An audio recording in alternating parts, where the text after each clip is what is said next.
Somehow, I can't believe there are any heights that can't be scaled by a man who knows the secret of making dreams come true. This special secret, it seems to me, can be summarized in 4 C's. These are curiosity, confidence, consistency, and courage. And the greatest of these is confidence. When you believe a thing, believe it all the way, implicitly and unquestionably.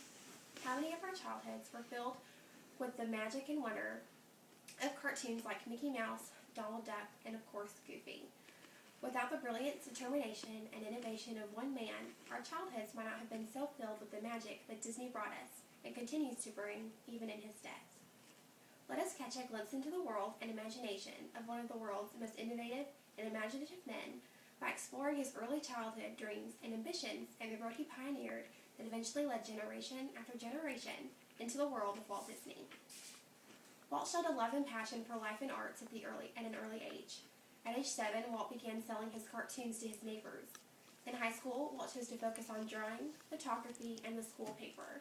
In the evenings, Walt attended the Academy of Fine Arts to improve his artistic abilities. Walt had such passion for the arts that he would later sneak out of his home to perform skits at a local theater. At age 16, Walt attempted to enlist in the Army. Although still too young to be considered for enlistment, Walt, of course, found a way to serve his country and display his artistic talent. Walt traveled overseas to France after enlisting in the Red Cross, where he drove an ambulance that he himself decorated in Disney original cartoons. Upon returning home from France, Walt produced short animated films in Kansas City. Although Disney's company Laugh-O-Grams went bankrupt, he refused to give up. This prompted Disney to make the move to Hollywood.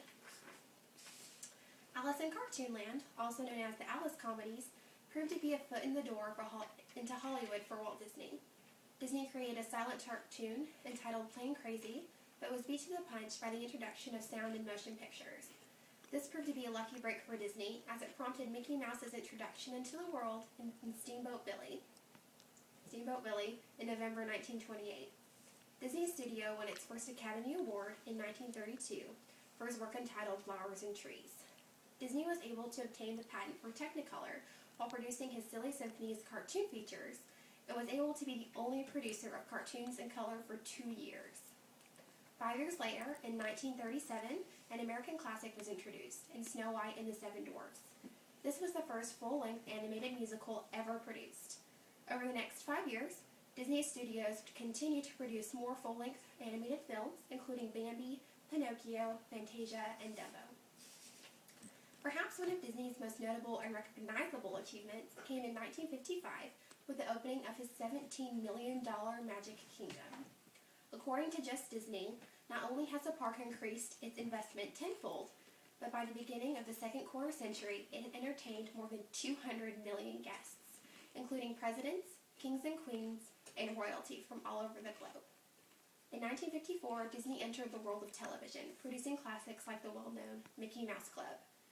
8 years later, the presentation of Wonderful World of Color became one of the first to introduce a program entirely in color. Disney set its sights even higher in 1965 when he became the design director of Epcot, experimental prototype community of tomorrow. Later, Disney purchased 43 square miles of land in Florida on which he produced Disney World, what included a new amusement theme park, motel, hotel, resort, vacation center, and his experimental prototype community of tomorrow. It took Disney 7 years to plan his masterpiece, and he finally opened the doors to Walt Disney World Resort in October of 1971. Epcot opened 9 years later, followed by Disney MGM Studios theme park in 1989. Walt Disney once said, "It's the principal thing I hope to leave behind when I move on to greener pastures. If I can help provide a place to develop the talent of the future, I think I will have accomplished something." He did just that in 1961 by helping to establish the California Institute of the Arts. Walt Disney passed away on December 15th of 1966. Even in his death, Disney continues to entertain millions of people around the globe.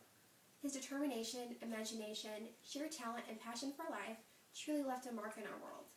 Disney was a true storyteller, whose storytellers will last beyond even our own lifetimes. If you can dream it, you can do it. Always remember that this whole thing started with a dream and a mouse. And then it.